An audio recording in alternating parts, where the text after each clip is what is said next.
জিম্বাবুয়ের বিপক্ষে দ্বিতীয় টেস্টের জন্য 15 সদস্যের দল ঘোষণা করেছে বিসিবি। 3 বছর পর টেস্টে ডাক পেলেন এনামুল হক বিজয়। সবশেষ টেস্ট খেলেছেন 2022 সালের জুনে ওয়েস্ট ইন্ডিজ সফরে। এবারের ডিপিএলে আছেন উড়ন্ত ফর্মে। গাজী গ্রুপের হয়ে করেছেন 4 সেঞ্চুরি। সেই ধারাবাহিকতা জিম্বাবুয়ের বিপক্ষে পাওয়ার প্রত্যাশা থাকবে ম্যানেজমেন্টের। পিএসএল খেলতে যাবেন নাহিদ রানা, কাজেই দ্বিতীয় টেস্টে দলে নেই তিনি। তার জায়গায় সুযোগ পেয়েছেন টেস্টে অনভিষিক্ত স্পিনার তানভীর ইসলাম। সিলেট টেস্টের দল থেকে বাদ পড়েছেন জাকির হাসান। চট্টগ্রামে সিরিজের দ্বিতীয় ও শেষ টেস্ট শুরু হবে 28 এপ্রিল।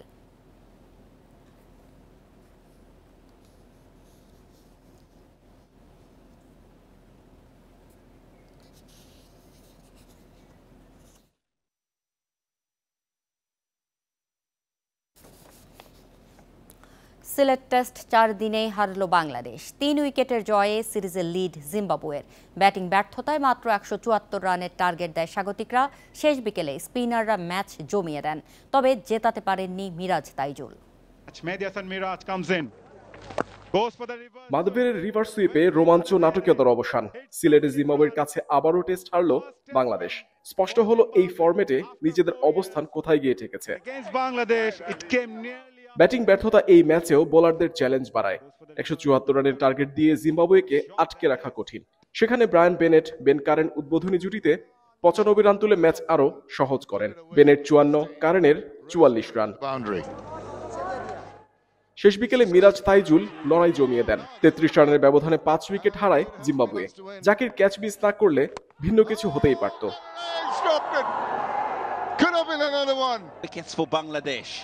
মাসাকাদজাকে ফিরিয়ে ক্যারিয়ারের 12তম ফাইফার মিরাজের। ম্যাচে 10 উইকেট, এই কীর্তি বৃথা গেল। শেষ পর্যন্ত জিম্বাবুয়েকে আটকে রাখতে পারেনি বাংলাদেশ। 4 দিনে এই ম্যাচ জিতে সিরিজে লিড অতিথিদের।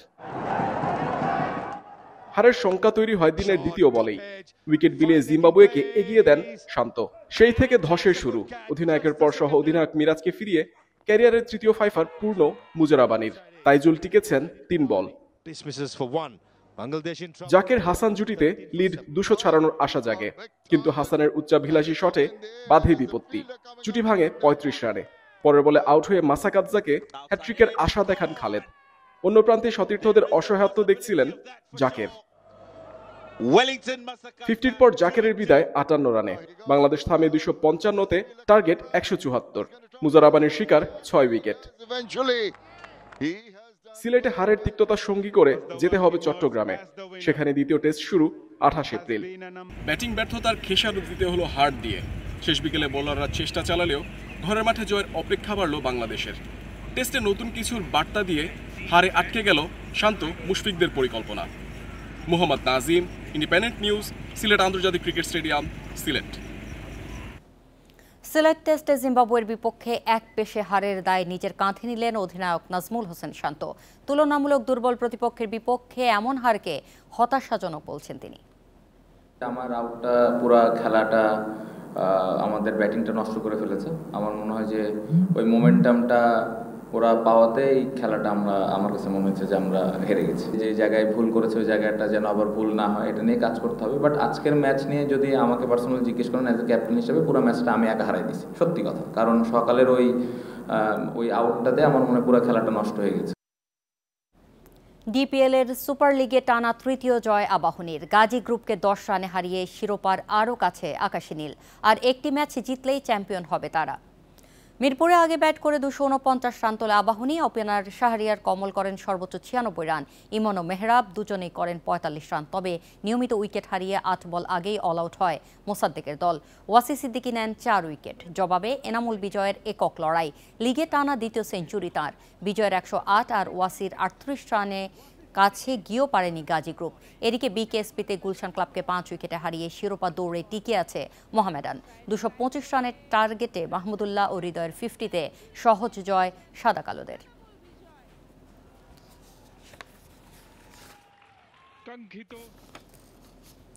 ডিপিএলে হৃদয়ের শাস্তি কমানোয় যে অস্থিরতা তৈরি হয়েছিল তা কেটে যাবে। ভুল বুঝতে পেরেছে আম্পায়ার্স কমিটি। নতুন করে এক ম্যাচ নিষিদ্ধ হচ্ছেন হৃদয়। এদিকে বিসিবির চাকরি ছাড়ার সিদ্ধান্ত থেকে সরে এসেছেন আম্পায়ার শরফুদ্দৌলা ইবনে সৈকত। পুনর্গঠন করা হচ্ছে সিসিডিএম এর টেকনিক্যাল কমিটি। ঢাকা প্রিমিয়ার লিগে আবাহনী মোহামেডান ম্যাচে এবার মেজাজ হারান তাওহিদ হৃদয়। পরে আম্পায়ারকে নিয়ে তার হুমকি, শাস্তি কমানোর নাটকীয়তায় সব যেন ওলটপালট। প্রথমে এক ম্যাচ, পরবর্তীতে 2 ম্যাচের নিষেধাজ্ঞা দেয়া হয় হৃদয়কে, কিন্তু এক ম্যাচ পরেই তাকে বেআইনিভাবে খেলিয়ে দেয় মোহামেডান। আবেদনের প্রেক্ষিতে সিসিডিএম টেকনিক্যাল কমিটিকে ডিঙিয়ে শাস্তি কমায় আম্পায়ার্স কমিটি। রাগে অভিমানে বিসিবির চাকরি ছাড়তে চিঠি দেন শরফুদ্দৌলা সৈকত। হৃদয়কে নিয়ে অস্থিরতায় গরম গণমাধ্যম, সরব সোশ্যাল মিডিয়া।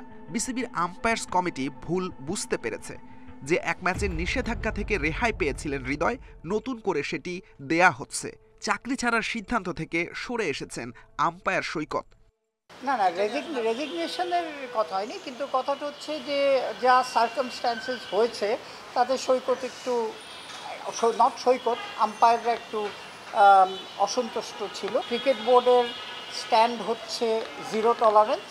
হ্যাঁ, আমরা নিয়মের মধ্যে থেকেই যতটুকু মানে সিসিডিএমের যে নিয়ম আছে সেই নিয়মের মধ্যে থেকেই আমরা পরবর্তী সিদ্ধান্ত নেওয়া হবে।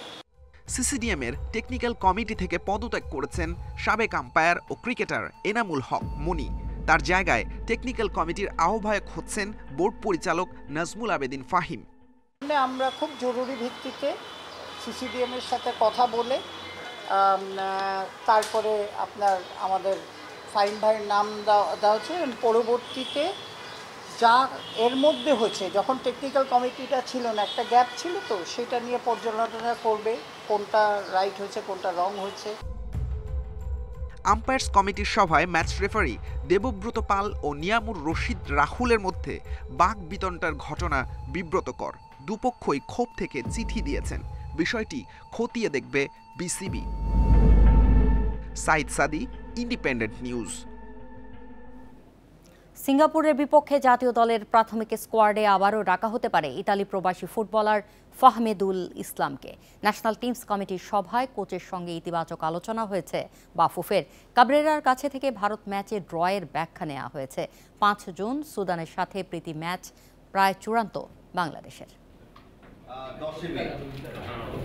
এশিয়ান কাপ বাছাইয়ে সিঙ্গাপুর ম্যাচের ব্যস্ততা শুরু হয়েছে। ছুটি কাটিয়ে মঙ্গলবার স্পেন থেকে ঢাকায় ফিরেছেন কাবরেরা। 24 ঘন্টা না পেরোতেই যোগ দিয়েছেন ন্যাশনাল টিমস কমিটির সভায়।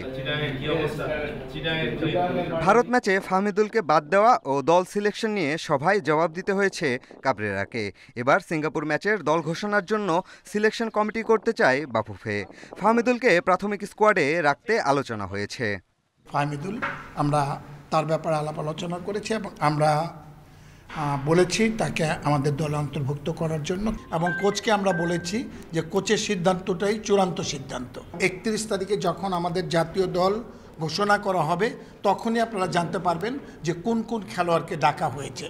31 মে থেকে শুরু হবে জাতীয় দলের ক্যাম্প। কোনো কন্ডিশনিং ক্যাম্প নয়, ঢাকায় প্রস্তুতি নেবে বাংলাদেশ।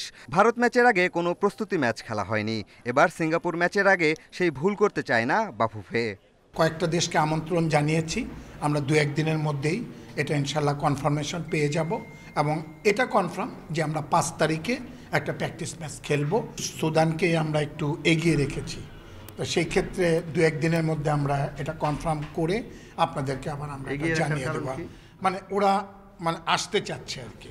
10 জুন সিঙ্গাপুরের বিপক্ষে ম্যাচ। জয় পেলে পুরস্কার দেওয়ার পরিকল্পনা বাফুফের। ফুটবলারদের মানসিক চাপমুক্ত রাখতে সামাজিক যোগাযোগ মাধ্যমে হেনস্থা করার বিষয়গুলো নজরদারি করবে ফেডারেশন।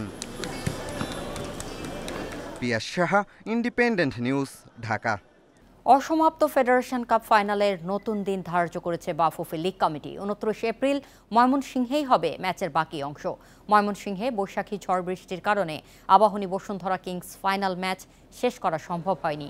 নির্ধারিত সময়ে সমতায় থাকায় ম্যাচে যোগ হওয়া অতিরিক্ত ৩০ মিনিটের ১৫ মিনিট খেলা হয়। ফ্লাড লাইট না থাকায় সমস্যায় পড়তে হয় রেফারিদের। ২৯ এপ্রিল বিকেল ৩:৩০টায় আবারও একই ভেন্যুতে মুখোমুখি হবে দুদল।